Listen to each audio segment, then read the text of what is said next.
Thank you so much. Kia ora koutou. Welcome to the space today. It's an absolute honour to be able to share space with you all today. And today we'll be setting the foundations and exploring the impact of colonisation on Asian peoples, our mindsets, and how it can be the start of our solidarity journey with Māori communities. So thanks for being here, and feel free to relax. It's a Saturday, so you just being here is an achievement in itself. Cool. So morena koutou, ka mahi o ki tēnā whenua me ona uri, he uri o hou, no inia, ko Neelum tuku ingoa. So my name's Neelum, my pronouns are she and her. I'm a researcher, I'm a radical big sis cousin, but in my immediate whānau, I'm also the annoying broke little sister on antidepressants that is constantly causing havoc because she hates the patriarchy in our culture. She's a mess with brains. So I'll pass it over to Serena to introduce herself. Thanks, Neelum. Tēnā koutou, tēnā koutou, tēnā koutou katoa, ko horangi te maunga, ko moana nui ki wa te moana, ko Fiji te iwi no India noho, ko Serena tuku ingoa, tēnā koutou, tēnā koutou, tēnā koutou katoa. Kia ora everyone, I'm Serena, she, her are my pronouns. I'm a social innovator and designer for the social sector and government.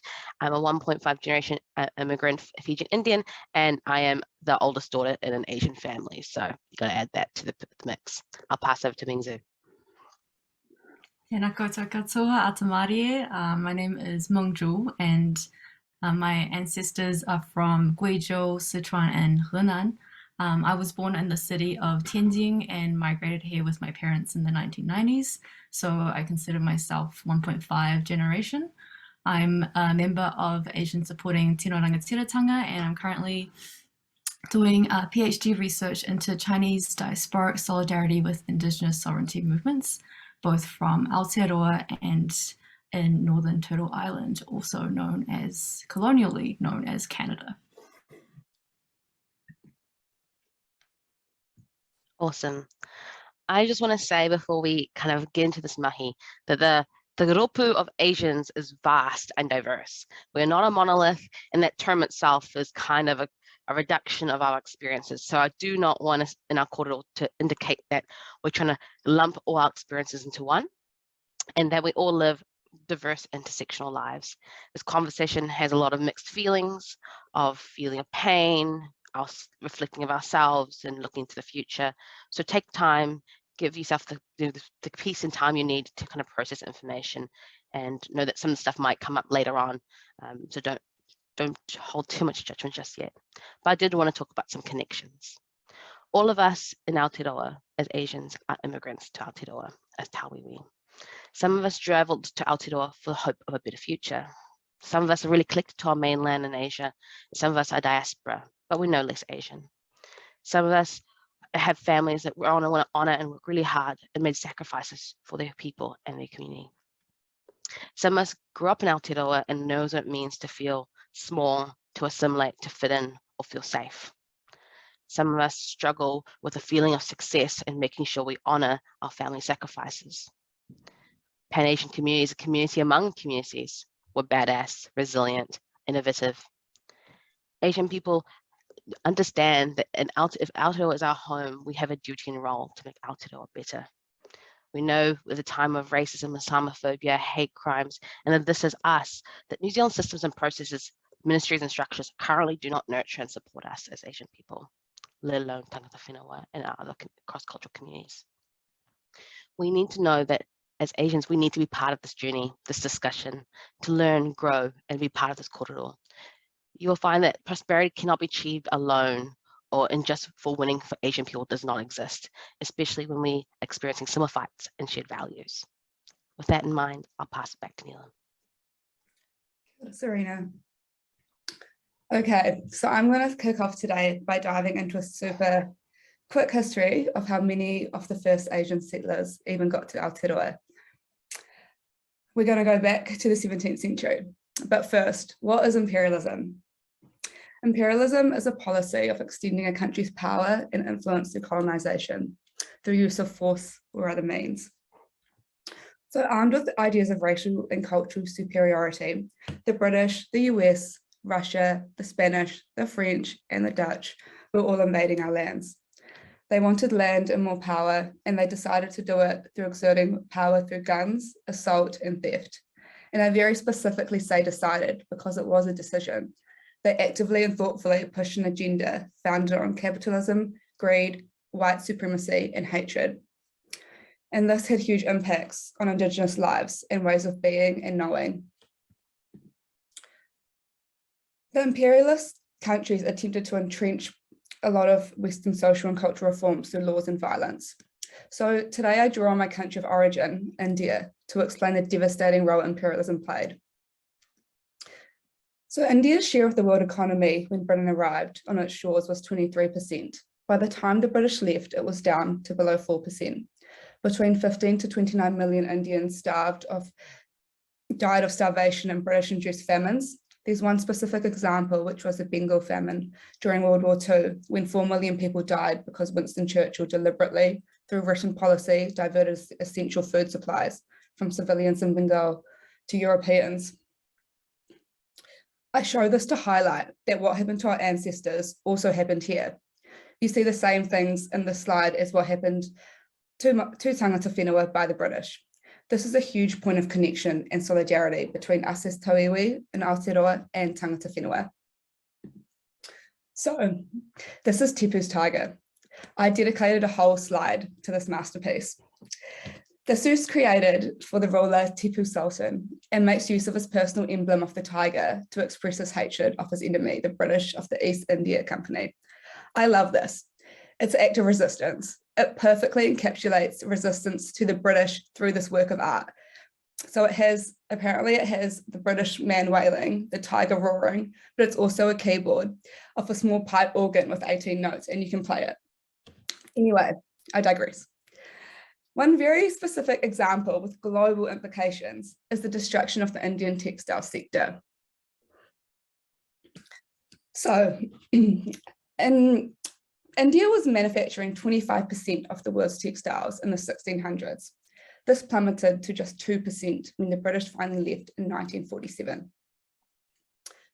It had been producing incredible textiles for centuries, and the British were essentially jealous. And so they put in a number of measures through the British East India Company to completely destroy the industry. So they did this a number of ways. They did this through price fixing and buyer monopolies. They bound local weavers into contracts that forced them to sell exclusively to the British. Through violence and imprisonment, weavers who refused to sell to the British or who tried to sell their products to other buyers were imprisoned, fined huge amounts of money, and abused. And there are recorded instances of Indian weavers resorting to self-mutilation to prevent them from being forced to wind silk. Through coercion, the British coerced Indian farmers to abandon their farming practices of subsistence crops in favour of the cotton crop to feed the British mills. Through taxes, the British imposed huge import taxes on Indian textiles. Theft, the British plagiarised textile patterns and designs and resold them for their own markets. And they used man-made machinery. They made machinery to do the work in Britain and then sold the textiles back to India. So the story does not end here, however. Imperialism and colonisation is Mr. Worldwide at this point, and it's a pop culture reference. And I'm sorry if you don't know the reference, but it's pretty funny if you do. So we go over to China. So China still imported India's textiles, which of course the British and other European nations had a problem with, as China didn't need anything from them. But there was an opium market, which the Chinese did try to prevent. However, the British forced their way into there and bombed Canton, which actually set out the first immigration to New Zealand of Chinese. And this consequently led to the British gaining further trading rights, which opened the door for British textiles into China instead of Indian textiles. So we've hit India, China, and now the story also links in with the transatlantic slave trade and Indigenous Americans and the removal from their lands. So Indian cotton produced short strands, whilst the cotton produced in Southern America produced long strands, and these were more desirable at the time for British and American markets. This production was hugely labour intensive and therefore required slave labour. This fueled the Industrial Revolution in the US. Not only this, but the forced removal of Indigenous Americans into reservations and the stealing of their land in order for white farmers to convert these cotton plantations using slave labor to meet cotton demand. So this one, I guess, thing of force from the British had huge impacts. And to summarize, it destroyed the textile industry in India, it escalated imports of opium into China, it extended slavery in the US, it drained Africa of labor, it enhanced the wealth of US settlers, and drove Indigenous Americans from their lands. So we see a right mess, to be honest. We see how the pillaging and stealing of thriving Indigenous communities can lead to forced migration, people seeking a better life elsewhere due to the impacts of imperialism and colonisation. We also see how these events can cause deep generational trauma within us, as well as embedding systems that oppose our knowledge systems and ways of being. However, we also know our people are resistors. And why is it so powerful to be in defiance and disrupt? Because resistance disrupts power structures. It forces people in power to make changes, and or it topples power and makes space for whānau and community-led, aroha-centered solutions. And I see resistance as a huge act of love. So resist we did. Our ancestors did a great job.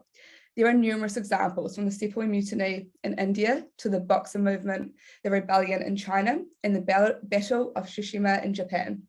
And it aided to the independence movements in Egypt, Persia, India, Afghanistan, and China. For me, resistance is not a one-time event. It's a continuation of the work our ancestors did.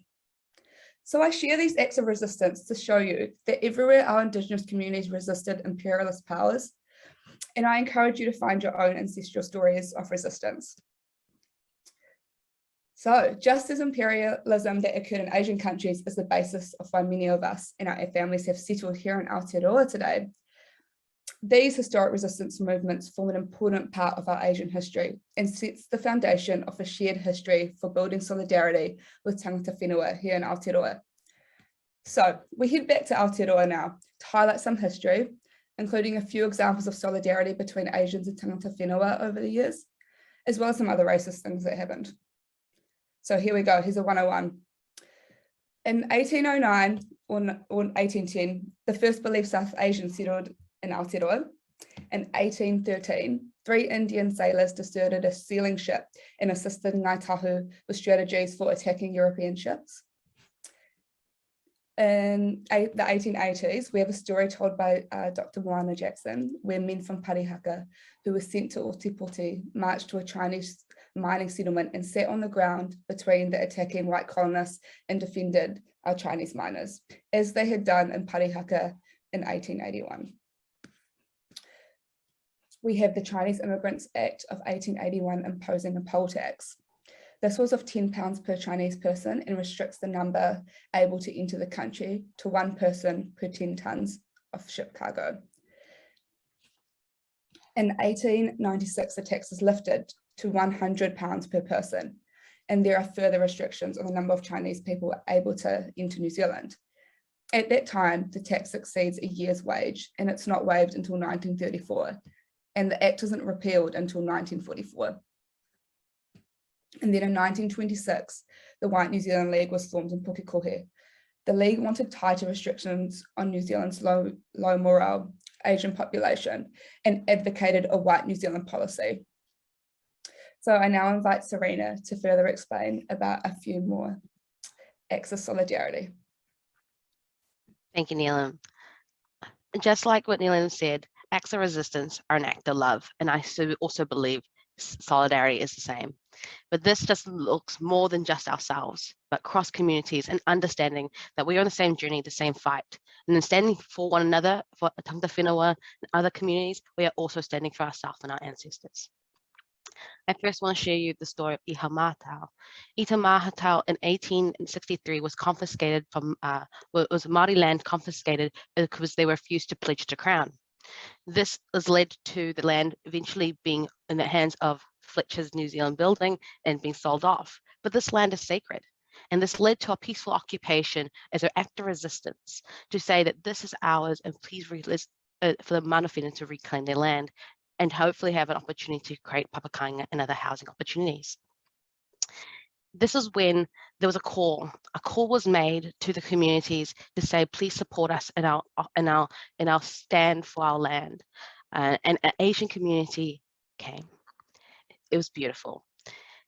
Asian communities came to provide resources, support the occupation, group trips, sometimes some kai, as well as providing education to our Asian communities themselves about the importance of iho mātau, as well as supporting the demonstrations and protests that are happening. In 2019, the government paid $13 million to Fletchers to take back the land, and now it's going into housing development in relationship with mana whenua and local council. Though the story hasn't fully ended, it really, to me, lands the fact that solidarity, though small, actually is an ability to topple systems and structures that took years in the making.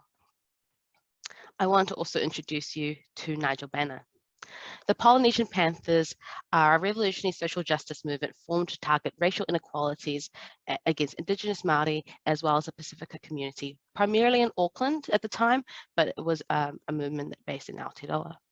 Obviously, the Polynesian Panthers, taken by its name, has a direct relationship to the legacy movement of the Black Panthers in the US. The Polynesian Panthers provided, during a time of overt racism and gentrification and ousting, legal aid, activism, education, social resources supporting inmates, young children, and food and kai to our communities, providing a community-led, aroha-centered community service where our government was clearly not serving and undervaluing, as well as in the time of the Dawn Raids. Nigel Banner was one of the only founding members of the Polynesian Panthers who was Asian. He was Indian, actually. And he was living in Ponsonby at the time. He grew up amongst his friends who are Māori in Pacifica. And he saw this as a way of supporting his friends. He even said himself, it wasn't about being Asian and solidarity for him, but he wanted to grow up living a life where he can support his friends and his friends support him. And this is the right thing to do. The Polynesian Panthers originally were quite hesitant to have an Asian or Indian member in their ranks because they really were strong for the kaupapa and there was work to be done. Nigel Banner spent a lot of time supporting the homework league, supporting young kids with their homework, as well as supporting the local inmates and providing the support they needed. And then he was officially invited to our ranks. I think, to me, the act of Nigel Banner reminds me of being on the right side of history. And I'm so excited and so happy to know that somebody, way back before this conversation knew what's up and, and was able to really make a difference. I last want to show you something that I find really cute, which was the 25-year-long history and relationship between Apamoa Marae, which is based in Rotorua, and the Hindu Council.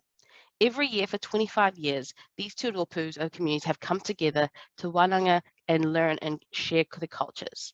This has been through them learning about Māori tikanga, their history, but also their shared history, their values, and how do we get to know each other's people.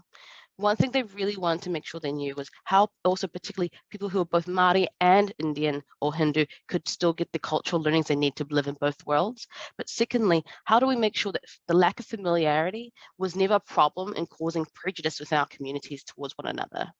This relationship is still going strong. And it's so nice to see, in my opinion, how there's still leadership happening by our older generations and creating kind of aroha-centered acts of solidarity. Awesome. Next slide, please. Thanks, Serena. So, acts of solidarity are the foundations of how we build a just and fair Aotearoa.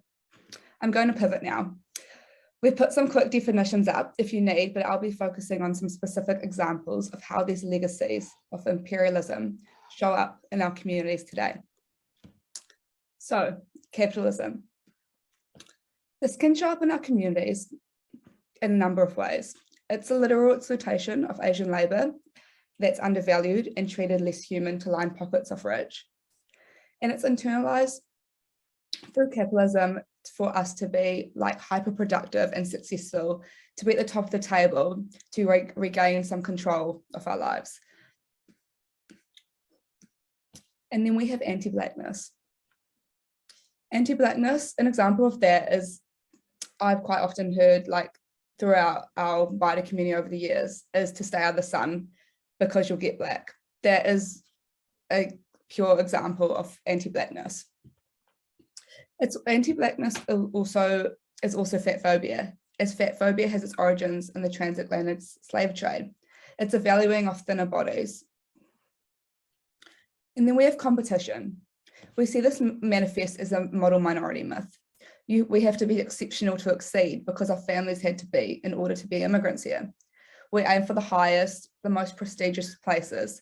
We compete against families, siblings, and compare each other, believing that competition enhances well-being, when in reality, it actually creates further distance between us all and feeds into individualistic mindsets, only further perpetuating harm. And then we have shame and judgment. So this is less of a behaviour and more of a structure that we inherited to keep us all in check. Shame enables power structures to continue. It prevents people from speaking out and disrupting harmful things like patriarchy. An example I can share is family violence. I have a background in preventing family violence, and shame and judgment is used as a tool to silence women from seeking help and speaking out. And then we have assimilation. I think many of us know how this shows up. It shows up all the time in our workplaces and education spaces. It's that ability many of us have to code switch instantly because assimilating is an easy option because it is often the safest option for us. So these examples I've just given are all ongoing legacies of imperialism that impact us and how we show up today. And I pass it over to Serena to further elaborate on this. Thank you. Awesome. As Neelum said, our history contextualizes our present. It drives our internal narratives and our behaviors and how we act and don't. A lot of our Asian community still lives like we're in survival mode, trying to achieve more and more and more to get some kind of control on our lives to reach some form of stability. And though we understand those were necessity and essential skills for our ancestors and our parents, we're in a place now where we're actively making choices that maybe continue to harm other communities for our own winning, our own survival, or honoring our ancestors. Also, trauma over time, trauma gets decontextualized over time, and we call it culture.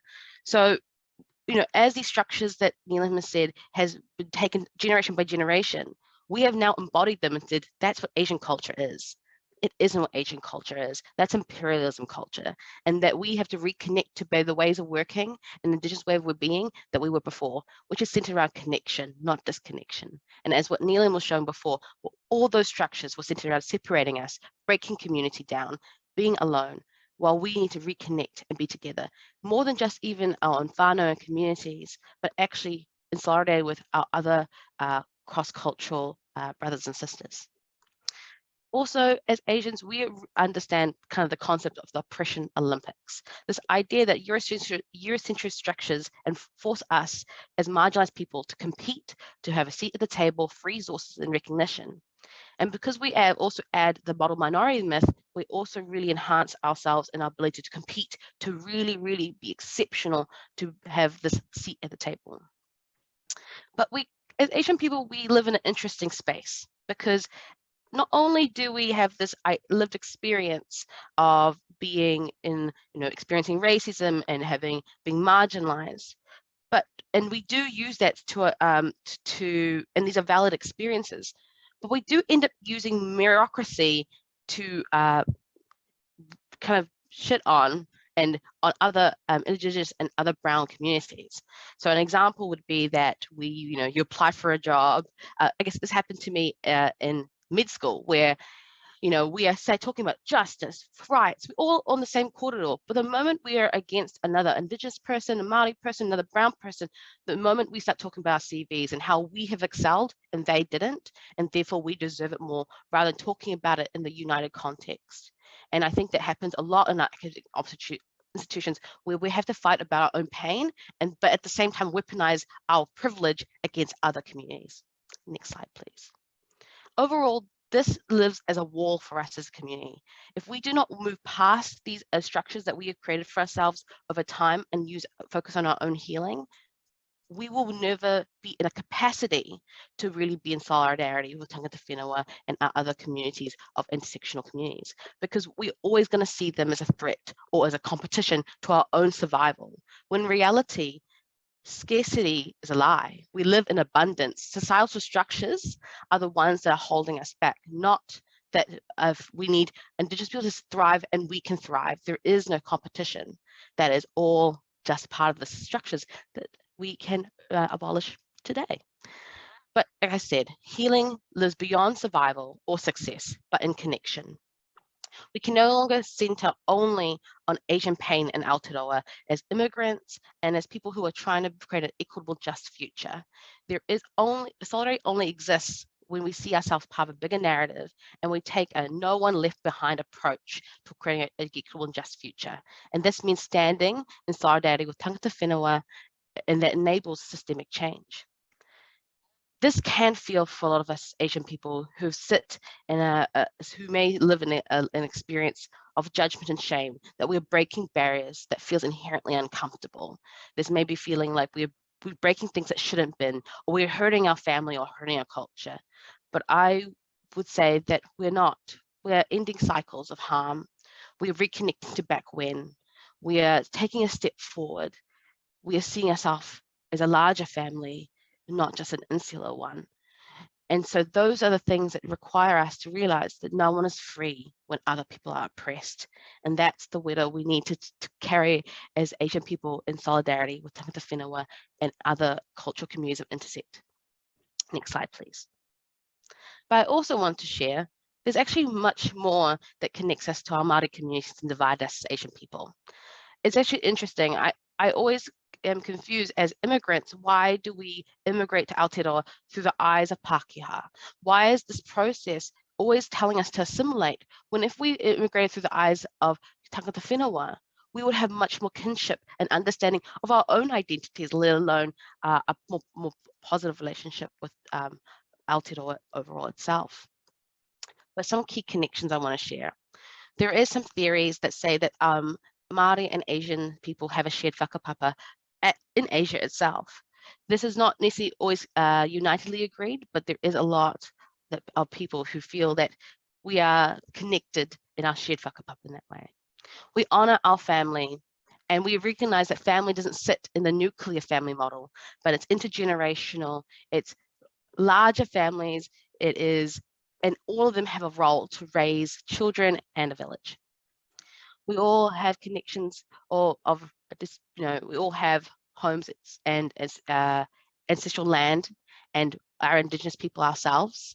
I know that it's still a complicated relationship. Myself as a displaced woman, as an Indo-Fijian, I haven't go back to India, but we do have land. It still lives and it still exists, and we still have the opportunity to go back home if we so fit. And whakapapa still honours us, even if we don't remember it. Manakitanga. Manakitanga is so important to me because when I didn't know Te Reo and I don't even know Hindi, Manakitanga was one of the things that I was raised on as the oldest daughter of a South Asian family. It was how we hold guests, how do we hold celebrations. And when I heard Manakitanga, I knew there was a shared value between me and Māori communities and Te Ao Māori. And I think that is the case for a lot of us. We honour our kamatua and our elderly, and we see them as leaders who provide wisdom and direction, not just that they retire and that they lose value. In fact, as we all age, we ingrain value and wisdom. Food, duh, love food. Who doesn't? But food is an essential part of our existence. It's a part of celebration. It's ceremony. You know, even now as as a 1.5 generation immigrant, food is still what is one of the key parts that connect me to my culture and my identity. Like I said before, Asian people are Indigenous peoples, but we also have acted as colonizers in our own scarcity and in the past, and which really reinforces the part that we can act calm when we still believe that we can only fight an Asian-centered struggle, which is not the case anymore. Climate justice. Indigenous people are a central part of combating climate change, and this is a key relationship for both Asian people as Indigenous people and Asian people who's non-Indigenous with Indigenous people. As an Indo-Fijian who's descended from India through Fiji, it is a key part of my role to have strong relationships with our Indigenous Fijian community and how we centre and take care of the whenua that I was raised on. We obviously, let's mention, experience intergenerational trauma and opportunities for healing, survivors of imperialism, but we also have years of indigenous knowledge systems and learnings, encyclopedias, acupuncture, Ayurveda, yoga, like all these things are things that are so valuable to us, and we have to like own that, like it's ours, and take that space. And lastly, we know what it feels like to reconnect to our culture after years of potentially assimilating and feeling like you're not Asian enough or you're brown enough. And I think that's very similar to a lot of Māori communities right now who are only really reclaiming their own identity as Māori after years of feeling shamed to be Māori, and then only trying to find access to learning now. Very similar to some of us in our experiences. Next slide, please. Before I pass on to Mengzhu, I really just want to say and to talk about the journey we've had today. You know, Neelum has really articulated the journey of imperialism and colonization and how it's impacted our Asian people, and how it has embodied in us some narratives and struggles on how we believe we need to survive. We have reached a point in our history where we have to move on to the scarcity model that has been bestowed upon us by imperialism and move to abundance. This is a belief that all of us can succeed if we stand within together with one another. I think it's important for us to understand that it requires healing and pace and time and rewriting narratives. And there is some work there as people and as communities, as a legal system and structures in a society. And we want to talk to you. And then last, we want to say that means that we have more connections than ever before. Please do not break connections. Do not perpetuate disconnection. We're all in the same boat. This beautiful quote by Valen Smith, both Launch Hui, Waikato, Ngāti Haina, and Ngāti Pākehā had this beautiful kōrero that talked about how they defined Asian and Māori solidarity. They said, it's a shared history of oppression and a shared history of emancipation and liberty. And I really think that encaptures what we're speaking to today. Thank you so much for listening us speak, and I pass on to Mengzhu. Thank you. Wow, Serena and Neelum, thank you so much for providing that history and context with such comprehensive and thorough analysis about our connections and our connection to tangata whenua. And thank you to Darren for inviting Asian Supporting Tino Rangatiratanga to join this hui. You know, we have to really know these histories and genealogies as a starting point to engage with te tiriti and tangata whenua. I also want to acknowledge that over this pandemic, many of us have experienced heightened forms of racism and violence. And I want to acknowledge that grief and rage at what is really a continuation and escalation of already existing racism and white supremacy. And I'm really glad that Serena and Neelum mentioned the need for our own healing in that process. Next slide, please. So for Asian Supporting Tino Rangatiratanga as a starting point, there are three key things we understand about our place here in relation to Māori and in relation to the Crown. The first is that Māori never ceded sovereignty. And we know this through he whakaputanga, that was the Declaration of Independence in 1835, and it was reaffirmed in Te Tiriti o Waitangi in 1840.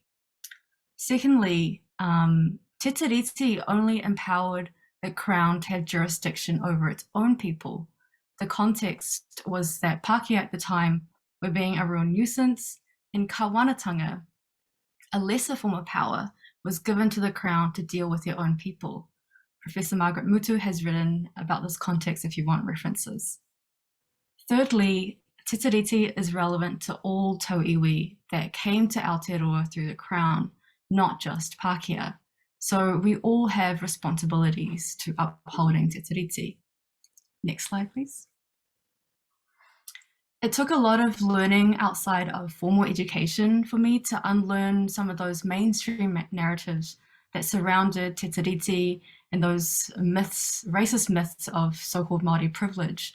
I had to relearn that colonisation is really the foundational violence upon which other forms of racism sit on, and that colonization is not something of the past, but an enduring structure.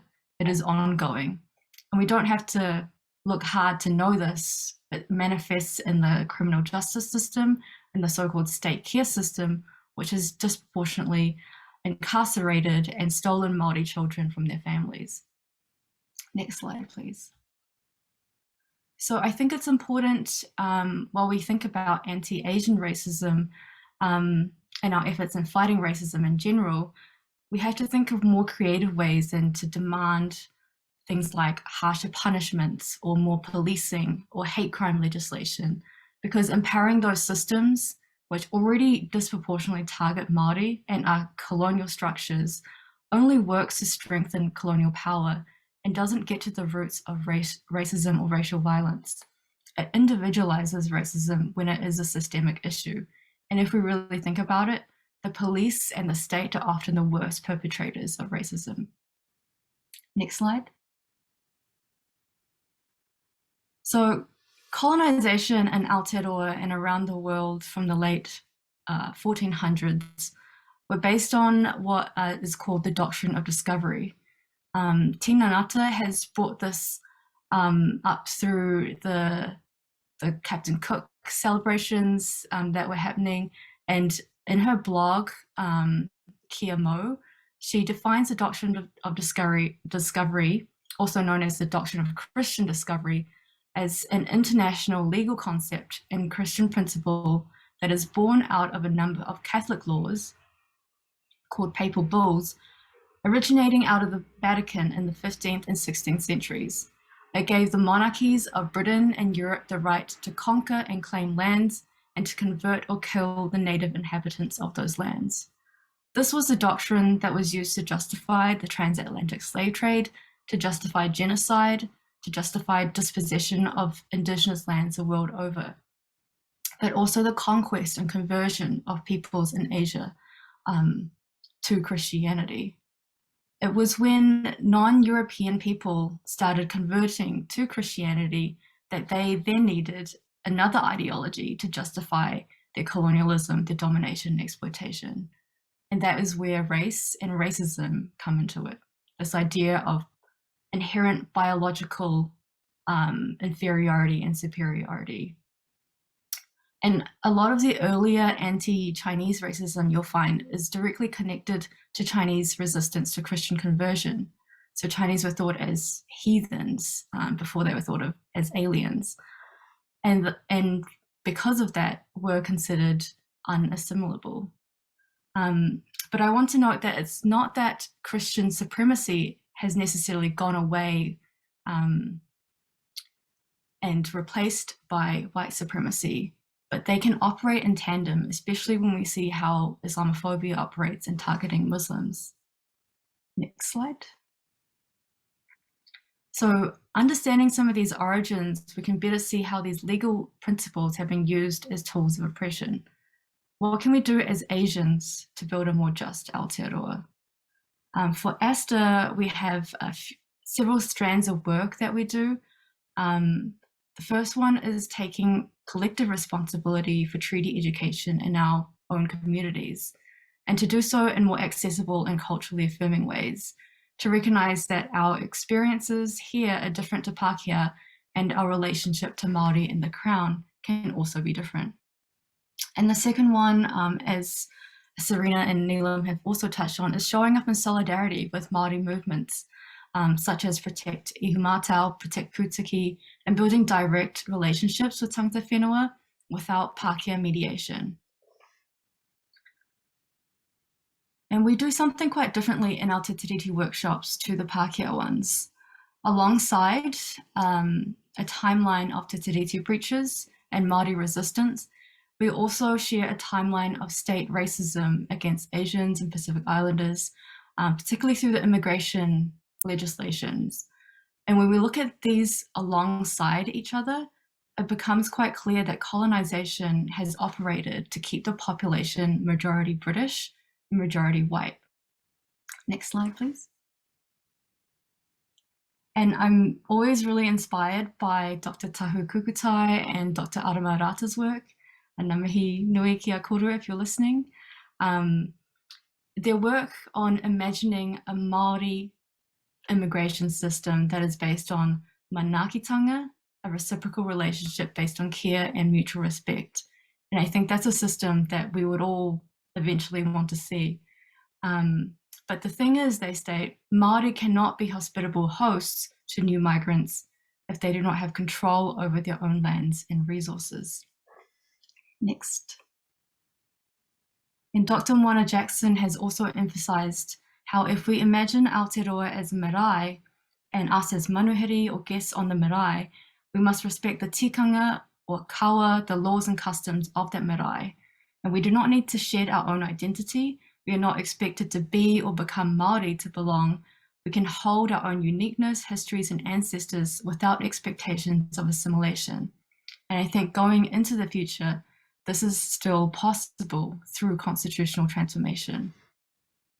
As a group who are in solidarity, as this work extends beyond the crisis-based solidarity that is often temporary, we see solidarity as a long-term commitment, and it's fundamentally a relationship, as Dr. Moana Jackson has also said.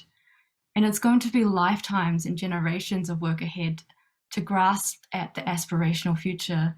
But I want to say that when we organize and already start to enact relationships reflective of Te Tiriti, we can better prepare for those futures. We can bring that future to the here and now and build microcosms of the world we want to see and allow that to grow and connect with others. I hope that as Asians, we can be on the right side of history and support Māori leadership in seeking true justice in Aotearoa, where land and sovereignty are returned and restored. And without that, there can be no meaningful racial justice for anyone else in Aotearoa. And you are all welcome to join us on that journey. Kia ora.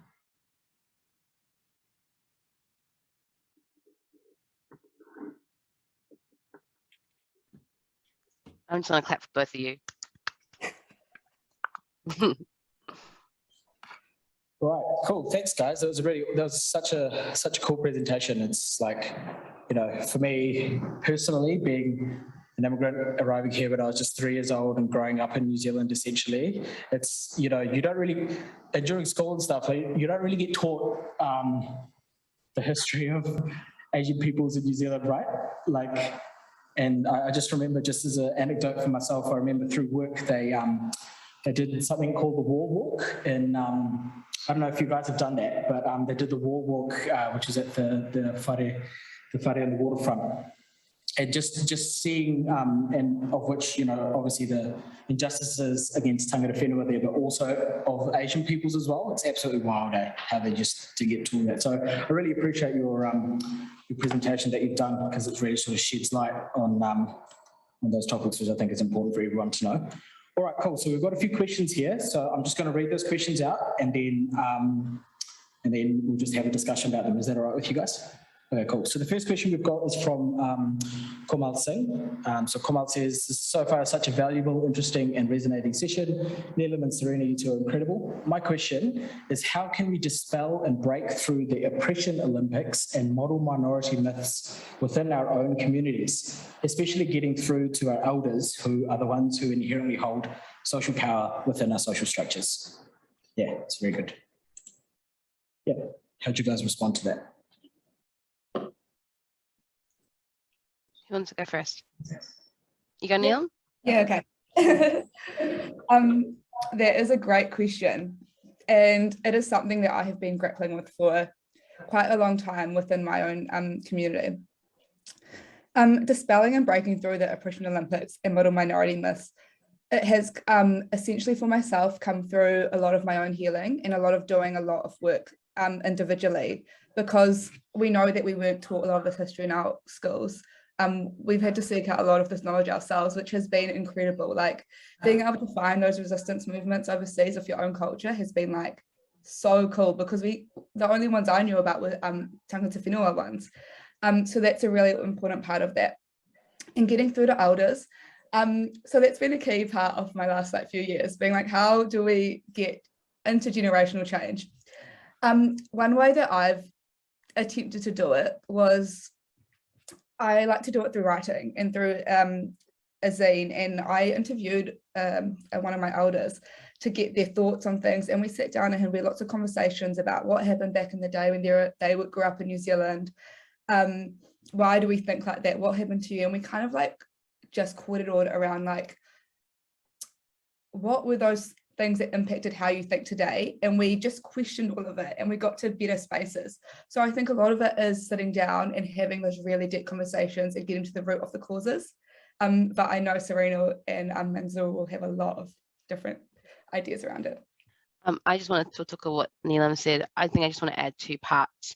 For me, I personally, as a oldest daughter in a South Asian family, have been kind of balancing how much teaching and boundaries I create to my family as versus how much healing or like peace do I give them when they have been direct descendants of the violence that they've experienced, and it's very proximal in a lot of our relationships. And for me, I have created like what I believe some strong boundaries. So for me, boundaries of like these topics and these areas, I'm sorry, I'm going to go to town on you. These areas, I'm going to be like, I want to tell you, and I'm going to be unapologetic and not easy teaching them, but saying it's a boundary and it's not appropriate. We don't do that anymore. It's kind of like reverse parenting a little bit. And in some spaces, I have to talk to them and kind of nurture them, and unless we're talking about their harm, and just kind of like ask them like, what do you need? What do you need? Because this is coming up. And sometimes it's actually for my family, a lot of like for my mum, it's a lot of rest, it's an anxiety, it's stress. And it's though it is me taking it overly compassionate, and I should still be a little bit angry of what they've said and done. I'm trying to figure out where's it coming from. I know in the Fijian community, shout out to any other Fijian community here, we've been figuring out what does Tuakana Tēnā look like when there's judgment at the table when it comes to our elders accessing that leadership and that voice and that support. So it's like, hey, we want to do stuff. Oh, it's our way or no way, and you can't get to the table.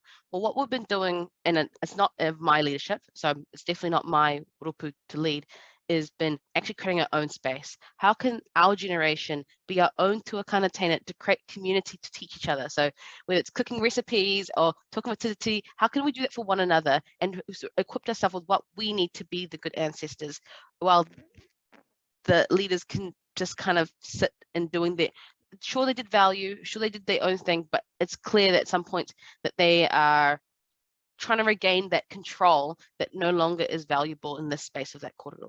So creating your own space is hugely valuable. And when you come together as a community, you'll find out we have a lot more knowledge than we think we do to offer to the table to be part of that conversation.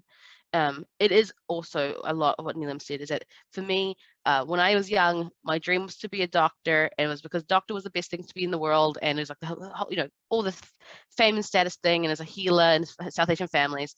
And then I realized that systemic justice sits in structures. And I also learned that healing and being once another, living a good, happy life that's in balance with community is like all I want now. That's actually all I want now, to live a happy, peaceful life that is actively making things better. And it doesn't matter about me. It's about knowing that I was a seed of transformational change that has happened after me, and no one will know who I am, but I can watch as an like old kuya, just be like, that's so cool. That happened. So I really just want to acknowledge that. Cool. I'll pass it to Mengzhu.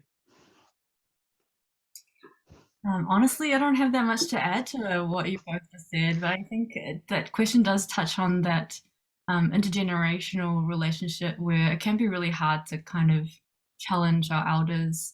And, these days, I used to be like, that fueled by like that teenage angst when you just want to, oppose everything that your parents say. And it's like, don't tell me what to do, and sort of think that I know better than them. But these days I'm feeling like I also need to take the time to kind of understand where they've come from, the experiences that they've had, because often that is not really shown, and they don't often talk about it because, as both of you had touched on, there is trauma there, and it isn't necessarily easy to talk about those things. So yeah, I basically agree with Neelum and like having those in-depth, hard conversations, but also listening to how they kind of came to their perspectives now, and working from there, and sharing our own disagreements, or any kind of building from what they've been thinking about, and feeling about the world. Cool, thanks guys. The next question we've got is from Zara, who says, I really related to the points you made about how colonisation impacts us today in subtle ways, i.e. competition with our peers. How do we start unpacking and unlearning these thought and behaviour patterns when generations of our ancestors before us and those still around us still subscribe to them and consider them our culture?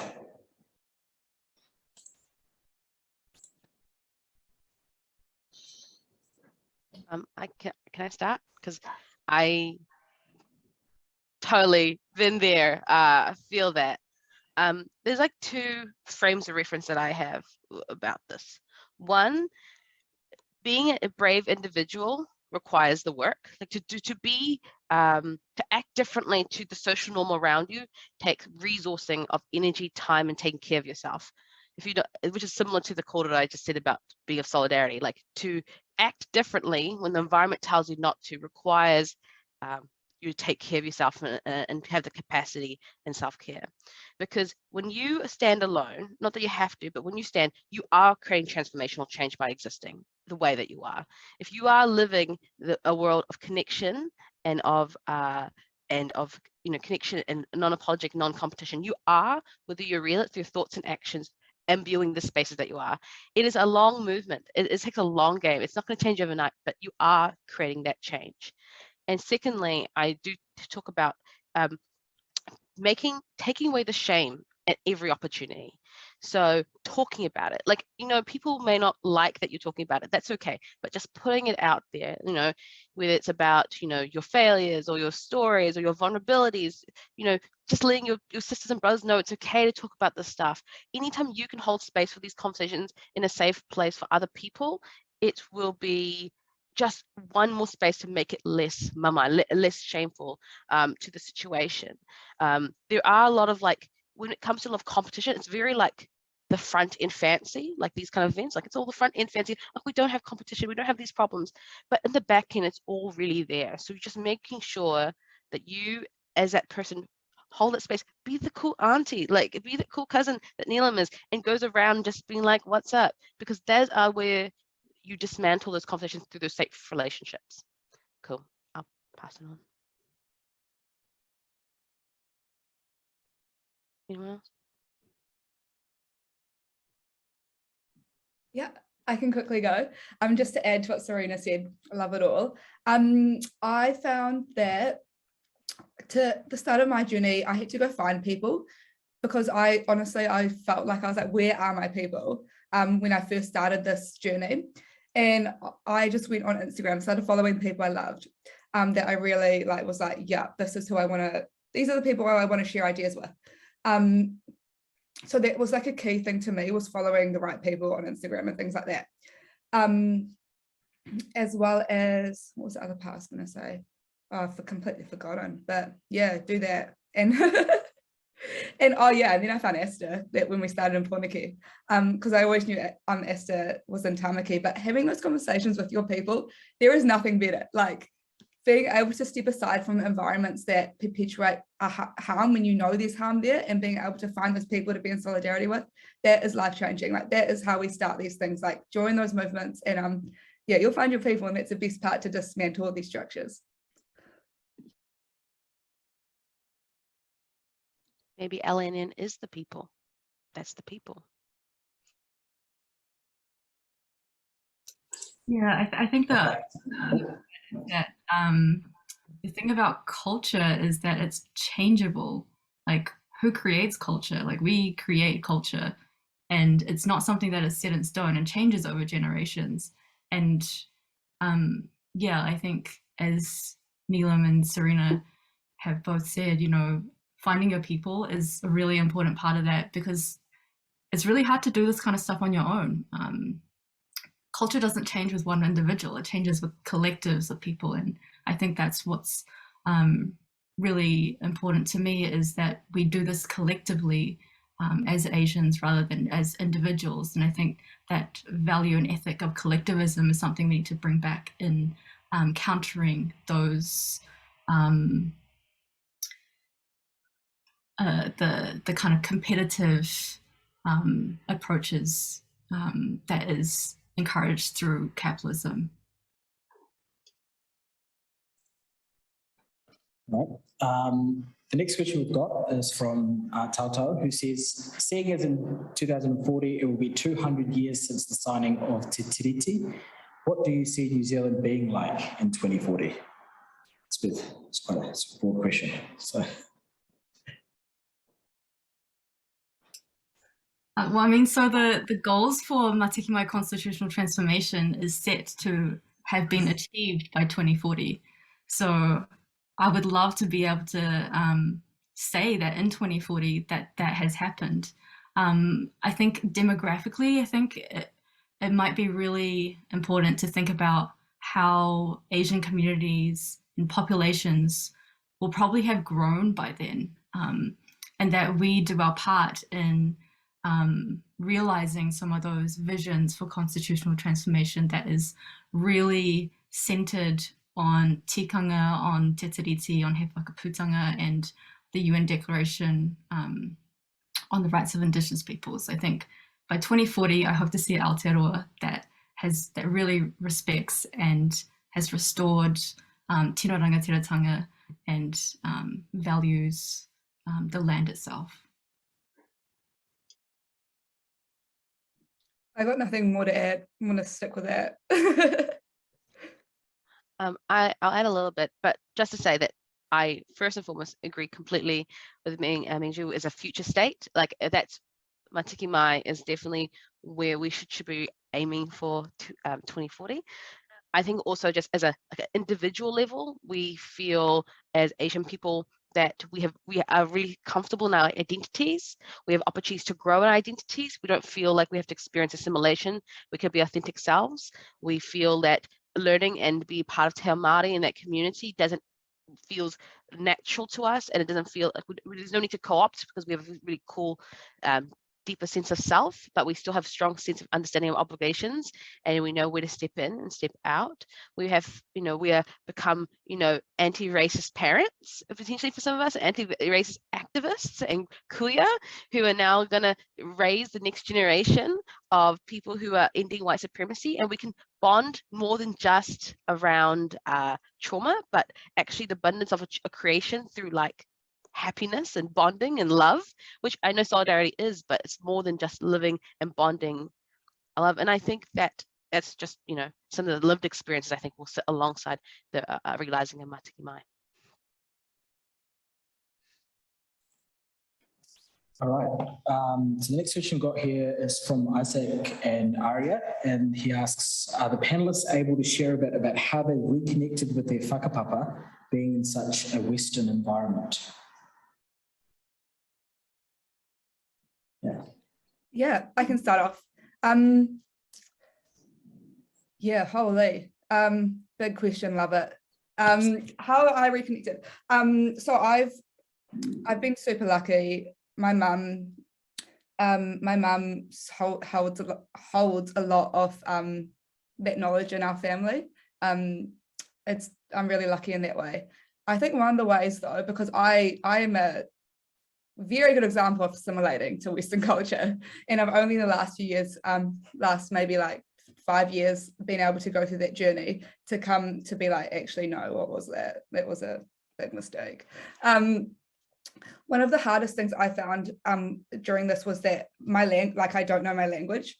I can understand bits and pieces, and language is being held up as such a key part of it. So I thought I need to go learn my language again, like what's going on? And now I've gone, nah, that's not the end goal for me anymore. So in order to get back to that, I've done a lot of research into Indian colonial history. Like that was my really big starting point. What did the British Raj do? And actually for me, relating that to what happened here was really impactful for my learning and my being proud of my own whakapapa and being able to really, just stand strong in who I am. And I actually was really influenced by our Māori activists. the people I follow on social media for their identity journeys they went on and what they're doing. And I said, shit, all right, let's do this. And so I looked at the history of British colonial India. Mum was probably like, you don't do this very much, but like I tried in my head to like try learn some new recipes and stuff with Mum. Like I video her cooking stuff when I can. She's always trying to be like, try this, and I'm like, no, not now, Mum, I'm busy, I'm tired. But like things like that, like really connecting back to my parents was really cool. But yeah, I guess those are the ones. But yeah, a few ideas. Thank you so much for Neelum for just being sharing so honestly and vulnerably. I'm still I don't have that much information about my whakapapa, to be honest. I know the narratives, I know the stories. For the longest time, my family didn't even tell me I was Fijian Indian. Though we're from Fiji, and no one even told me why Fijians were Indian, Indians were in Fiji, and I was really confused. I was like, but we're from Fiji? It was like a whole thing. It was a whole thing. And I'm still learning to this day. Like I still don't know where we are from India. We know we're from Fiji, and that relationship of, you know, even how does Indo-Fijians interact in Fiji and enable that space. Things that I have done is first, I've been okay with the weird mixture of that is an authentic experience of who you are. So like me not knowing, me really good at cooking, but me kind of like, sometimes my family was using like Hinduism, but like kind of used it like in a weird, perverse, like with judgment center way. So I was like, nah, I don't want to talk about that. And being okay with that and saying that you existing is an authentic experience of being Asian right now. You are a descendant of all this history to date, and you are who you are now. You are enough right now. If you want to explore your whakapapa more because your sense of identity, because you feel like, you know, sometimes Te Ao Māori provides this opportunity of like learning more, definitely do that. For me, languages were really hard. For me, it was cooking and food, and there's activities and ceremonies that I was raising up and keeping them going. It was keeping other, you know, connections of other people who feel the same way around me. It was learning where I could, but knowing that I was like okay to have like dead ends. But there's something that a Māori leader who told me, her name is Dr. Kathy Irwin, who told me is that she said, Serena, whakapapa never forgets you. It can never forget you. We may lost it, but it can never forget you. The moment you find it, or whether you find it through a sense of decision or reclaiming or learning, it's there. It's there, always there. So know that sometimes, even if you close your eyes and visualize what you think that relationship is, you still have it. It's always there. So just honoring that. But I think honestly, I don't, if somebody said to me, am I connected to my whakapapa? I don't know. I feel like I'm connected to me, I'm connected to my culture, to my community, to other Fijian Indians, but I'm thinking more of how can I turn this experience to authentic form of culture, turn that into an authentic experience and create as much as I can to teach others for what I know and try to seek that learning from other people. Yeah, that's me.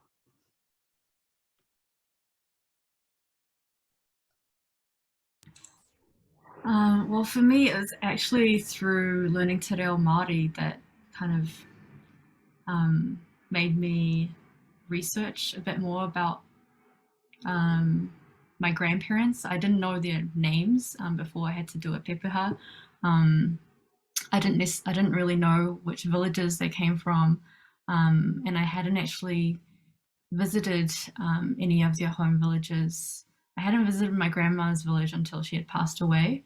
And that was a really special moment when I was able to kind of see where she had come from, and it was these kind of beautiful bamboo forest mountains in Guizhou, and I had grown up in like an industrial city where you have to wear masks to stop the pollution and like blackening your snot when you're breathing outside. And I think, yeah, it was really through participating and being involved in solidarity movements and learning directly from Māori activists, friends and flatmates about the importance of who you are and where you come from, and that as a starting point for better relating with tangata whenua. And I think some of the struggles that a lot of us have when we've grown up here is that sense of internalized racism where we maybe, you know, originally got the message that, you know, if you are too Asian, too Chinese, then you don't fit in here. Like you have to be able to speak English in this way and act in this way. And it's Pākehā world, you have to assimilate to it. It takes a long time to kind of unlearn a lot of that stuff as well. And I'm really grateful for that opportunity through Māori activism movements that inspired me to do that. Awesome, thanks guys. We have a question here. They're coming in thick and fast, so we're going to have to. This is really good, and they're also people are definitely writing long questions, which is great because I have to read them out. So Vinod asks, I'm interested in the panel's thoughts in regards to how Asian people can engage in intersectional advocacy, encompassing race in conjunction with a variety of other factors. An example to contextualize Asian peoples were sexually and gender diverse before the imposition of Puritan colonisation, and now unfortunately this Puritanism is instituted into Asian culture. I'm wondering what actions Asians can take to ensure that the advocacy is truly intersectional and resultingly to ensure we can regain our histories of hospitality and acceptance in light of anti-permissive contemporary Asian attitudes. So, yeah.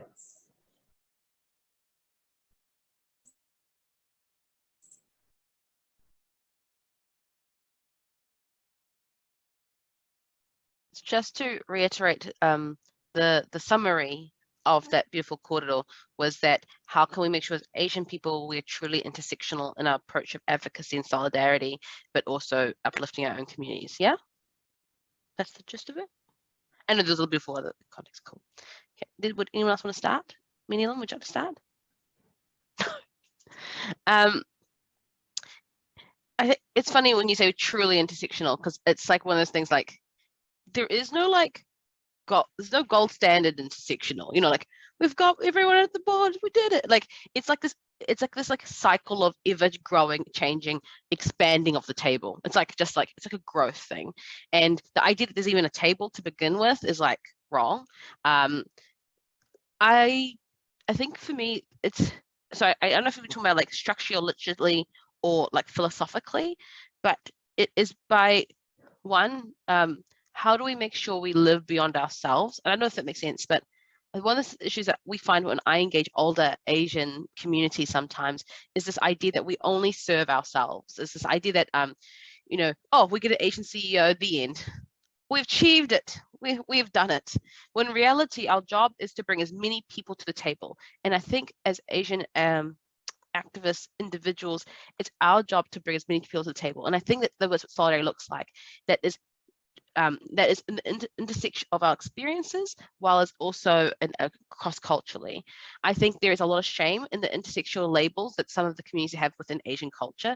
And I think that we have to delimitate that shame. And I think that, you know, as a disabled Asian woman, I often get the internalized capitalism really shouts back at me and not being good enough real quick. You know, it's like, oh, you're not productive. I'm like, oh. So things that I do to be intersectional, well, first of all, feels like is just really just constantly learning, constant being humble. We don't speak for all people. We're not the voice of people. We bring people to the table. Anytime you be humble in your learning, be onto your own self-learning, and any opportunity that you see that seems better served for somebody else to be at that table, you invite them to be there. I know that as Asian people sometimes, at least for myself, we have such anxiety of when you see a great opportunity, like, oh, I could do it. I could do that opportunity. When in reality, it's probably better served from somebody else with a more different lived experience than your own. And intersectionality to me means saying, it's not for me, it's for somebody else. And I'm going to actually actively ask that person to be at that table in that opportunity. And anytime you see that in white systems that there is, or even older patriarchal systems where they've made a finite table, break the table. Break the table, bring more people, say we brought friends, and do that in every space you can. You know how like when you bring like too many aunties to a wedding, like that's kind of the thing we should do, but like in all societal structures. Yeah. Anyone else want to add to that? That was more of a rambling, I apologize. Yeah, I think it's a really big question. And I think the term intersectionality has also become such a buzzword that we sometimes need to kind of remind ourselves what it really means. And you know, it comes out of a specific experience from Black feminists that sees that anti-racist activism often, you know, people enact patriarchy within those movements, and then in white feminist movements, or you know, the mainstream feminist movements, there was a lot of anti-Black racism, and so Black women were in this position of being marginalized in both those spaces. And so I think just to acknowledge that genealogy of intersectionality, we have to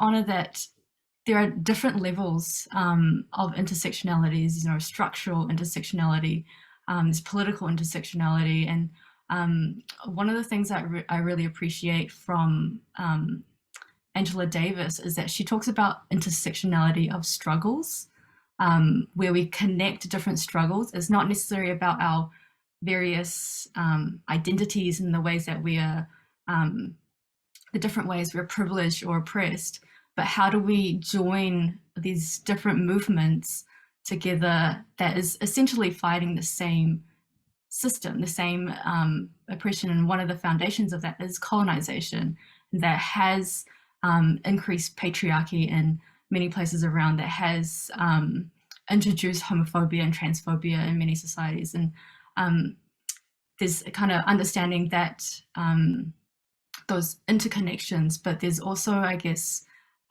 what Serena and Neelum has kind of already touched on is that like no one left behind ethic, that we in our work in advocacy, we don't leave anyone behind. And sometimes that requires understanding those internal power relations and dynamics, and that, you know, something that maybe we haven't really talked enough about is class and how that changes our experiences being Asian, Aotearoa, gender, sexuality, religion, age, immigration status, I think is another one that really changes our relationship to the Crown as well, and how our status here is either secure or insecure, and makes some people deportable and disposable.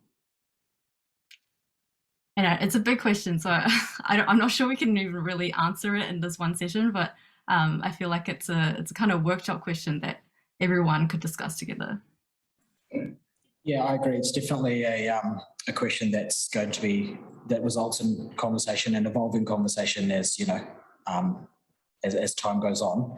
The questions are definitely coming in, so I'm just going to move on. I'm going to club a few together which are kind of similar, and we can answer them. Kelly asks, do you have any suggestions for how individuals can best support tino rangatiratanga or promote cultural competency in predominantly Eurocentric workplaces when there's a relatively junior employee? And just as a companion question, Daniel asks, a question I have is, what roles does Pākehā people play on this transformational journey? How can we encourage people to be willing participants? I think that's kind of similar question, so I'd be interested to hear your thoughts on that. I can quickly go on Kelly's question. Okay, me and Serena had the pleasure of leading a cross-cultural network at our workplace we still work at. It was so hard. Like I think we both went in being like, this is the way to do it, and the white structure is just absolutely annihilated anything we could do. Like it just did not work.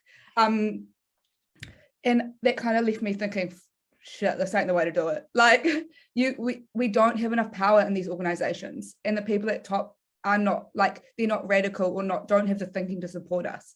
And so that's kind of why I went away and was like, nah, screw this, I'm just gonna stick with Esther. I was like, let's do the work. Let's do this work structurally and as a community outside of the workplace, because we were working in colonial institutions anyway. It's never going to be the place for those changes.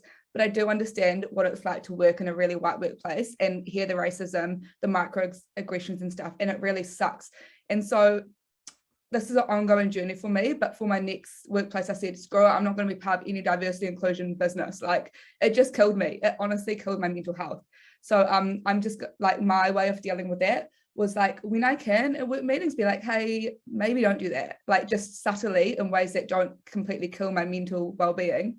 But really, I like doing the work outside of those institutes, because those institutes are never going to give the change we all need. I like to add to that point, because me and Neelum did that mahi together.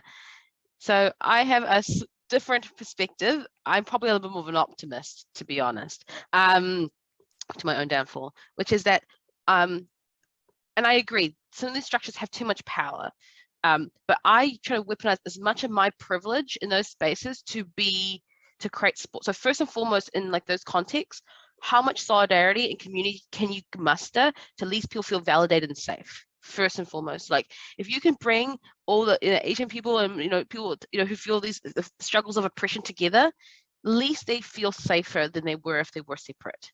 Connection is everything.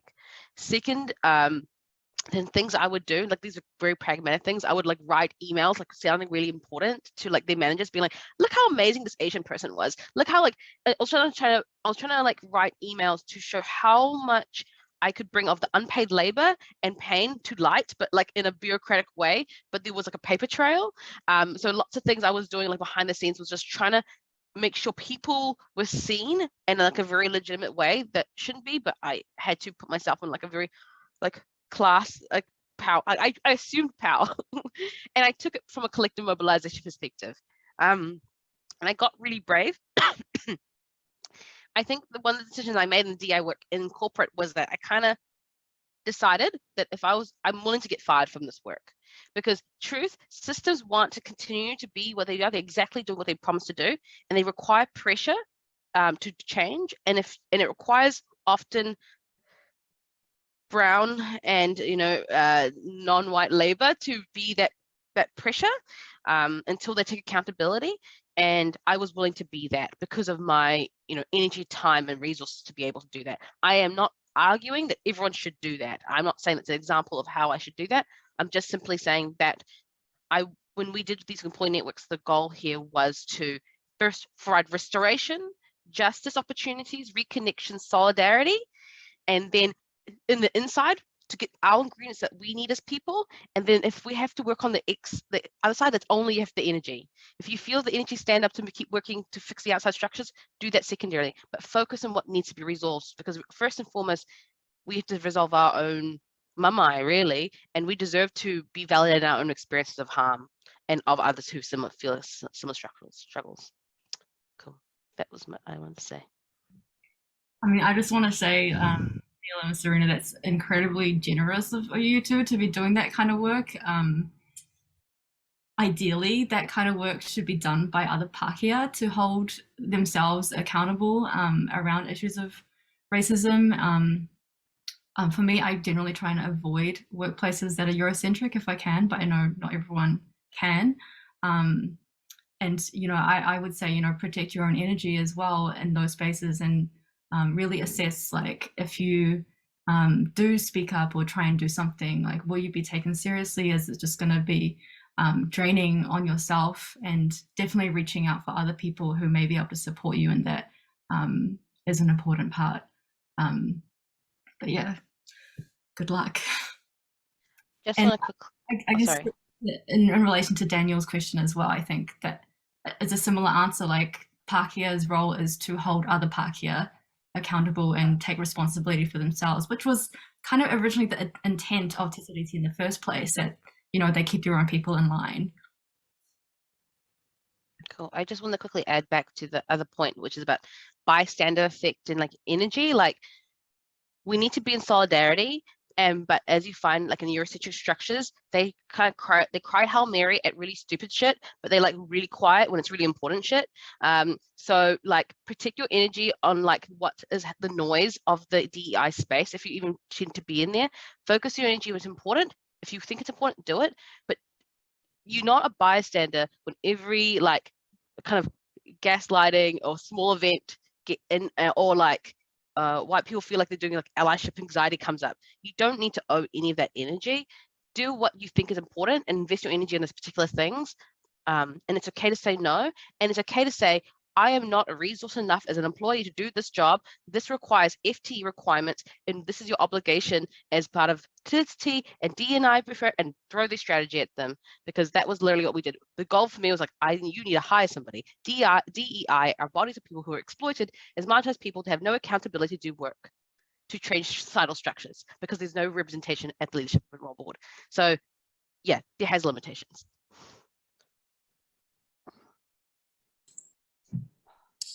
Okay, cool. The next question we've got here is there's a couple of them that focused on sort of the immigration system, which was touched on in your presentations, which I think is a really sort of important aspect to all of this. One of the questions that we've got here is often Asian populations align their interests with the Pākehā state because of the way they assimilate and are sometimes privileged within the system relative to other people. If we want to achieve constitutional transformation by 2040, do you think we need to reshape the immigration system, and if so, how? And sort of another companion question that kind of relates to that is, what are some ideas for us to legally or socially connect the struggles of migrant labour exploitations to struggles for tino rangatiratanga in real, substantive and material ways? Mengzhu, I think you would be probably like the best person to answer this question. Oh, those questions are really important. And I feel like some of the ways that we can think about how we might start, and I think I first want to acknowledge that there has been, I guess, like Asian migrant and tangata whenua relationship building in that space already in regards to migrant labour exploitation. And for example, some of the activism of racial equity Aotearoa were supporting, for example, international students who are also migrant workers in many ways. And that a lot of that starts with building those relationships in the first place. And I think if you're looking for material ways, I don't think I can necessarily decide that. I think those need to be conversations that need to be had between people who are directly affected by migrant labour exploitation and tangata whenua, to have those conversations and build those relationships first, to then figure out that kind of, because honestly, I don't have blueprints for a lot of this stuff. Many of us are kind of learning and figuring out as we go along. And but I guess the question of like Asians aligning more with the Pākehā state is something that is for us to address. That in our families and our communities, we need to have, I guess, more accessible knowledge and education around some of these issues. And part of that involves the work of translation, and some of us, maybe needing to learn more of our own language to be able to hold those conversations in ways that are more accessible to our communities. I hope that answers some of those questions.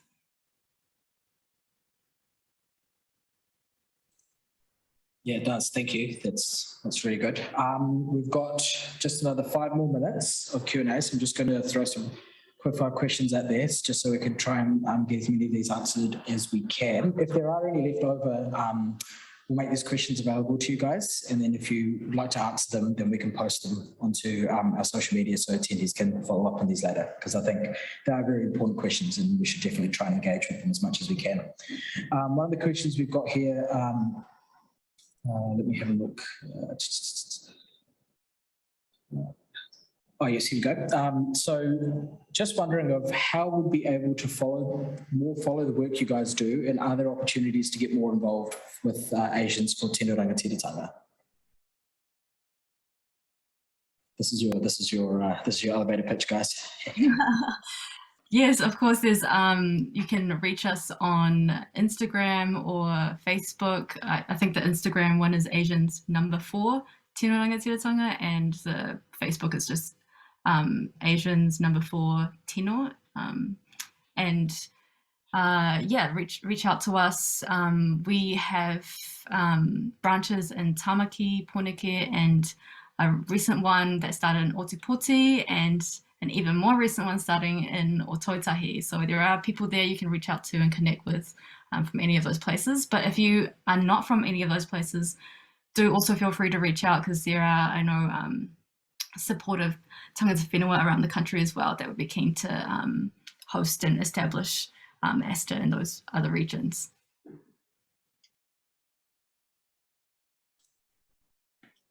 Cool. And we've just got a question that's just come in, which I think is quite interesting. We'll just close off on this question here. But is something I personally struggle with is being proud to be Chinese when the Chinese state is constantly held up as the villain in media. Interested to hear how you think we can try and separate those two sorts of identities. I guess that's a question for me in Chinese. That is a great question. I think that speaks to how anti-Chinese racism and xenophobia has conflated Chinese people and the Chinese state. But we have to remember that they are not the same things. The Chinese diaspora is hugely diverse. Not everyone is even from mainland China. Many people come through Southeast Asia, have been out of China for many generations before the Chinese state was even formed as it currently is. And I think for us to separate that as well is to not respond to those discourses of anti-China Chinese state with Chinese nationalism, because we understand there are also problems with the Chinese state, and that actually a lot of the majority of people in China don't even have a lot of say in what's going on and the decisions that are made by the government. So I think it's important in our narratives that we don't conflate Chineseness with the Chinese state and don't respond to anti-Chinese racism with Chinese nationalism. Awesome. Thanks, Mengzhu. All right, well, I think that brings us to the end of this session. I know there's a few questions outstanding, so we'll make sure we'll get them sent to you guys. And if you could answer them, then we can, as I said, we can feed back to our attendees. That would be awesome. So yeah, thank you very much. That was an awesome presentation. Great way to kick things off. And it's certainly going to give us all food for thought as we continue on with the Hui today. So thank you very much.